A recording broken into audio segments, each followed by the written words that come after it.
Welcome to Ricambi's Wilwood big brake installation video. Please note that this video is only for the Wilwood brakes that use the vented rotors.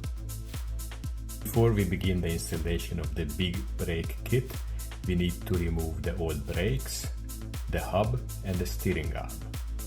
Then we can start by installing the bracket. Notice how it is oriented, and we are going to install it on the spindle, and we'll just temporarily insert two of the bolts to hold it in place. This is just temporary, and now we can install the caliper just with the lower bolt. It's very important to install this before we put on the steering arm. Okay, now we can start installing the steering arm. First put in the long bolts and then slide the arm over those. We are going to reuse the old retainers, but we will also use blue Loctite on all of the nuts.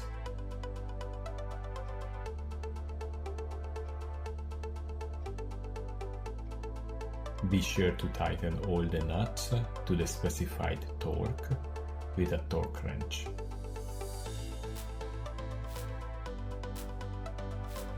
Do the same with the front two nuts. Reuse the retainer and also use the included nuts with Loctite.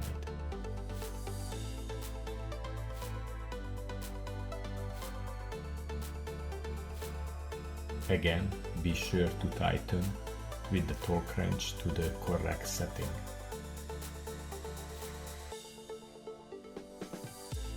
And of course we have to bend the retainers just like they were originally, just as an extra safety.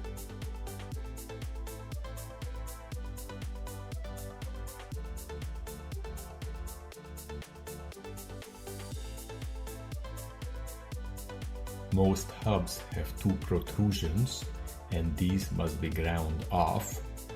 One can use a Dremel tool or a bench grinder, and they must be ground off so they can clear the bolts.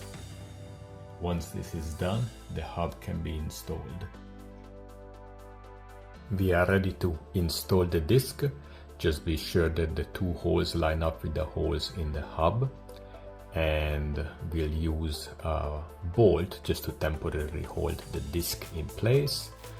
Then the caliper bolts can be installed, the upper caliper bolt, and use Loctite, and this can be tightened, both the upper and the lower caliper bolt. The lower, of course, will need an open end wrench because the steering arm is in the way to get a socket on it. Once this is done, we are ready to install the brake pads, and they just slide in. Please observe how much space there is between the pad and the disc, so once we bleed the system, one will have to pump the pedal to take up this space.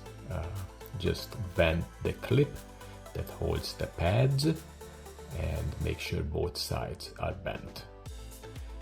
We can install the hose, remove the protective sticker. This hose has pipe threads, so we are going to use Teflon tape.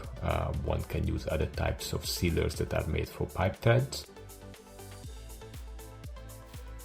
And just thread it in by hand. At first, I'm turning the far end of the hose to get it in, and make sure it goes in easily the first couple of turns.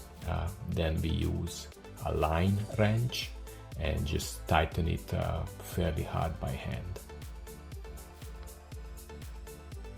We can put on the stock wheel spacer now, and one can use the stock wheel locating studs or whatever studs or bolts are being used with the wheels that are being used.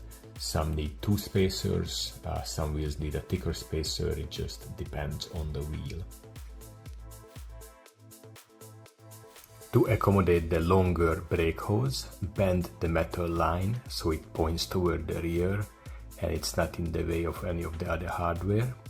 Then use a bracket, drill holes and screw the bracket to the body. and then insert the hose into the bracket, tighten the line, and one can use the stock clip to hold everything in place. Don't forget to properly tighten the hub nuts and bleed the brakes. Before driving the vehicle, pump the brake pedal to cinch the brake pads against the disc. Once we are done, this is what it should look like. Please use Wilwood's brake testing instructions. These are included with the calipers. And once this is done, one may use Wilwood's brake pad bedding instructions to properly bed in the brake pads.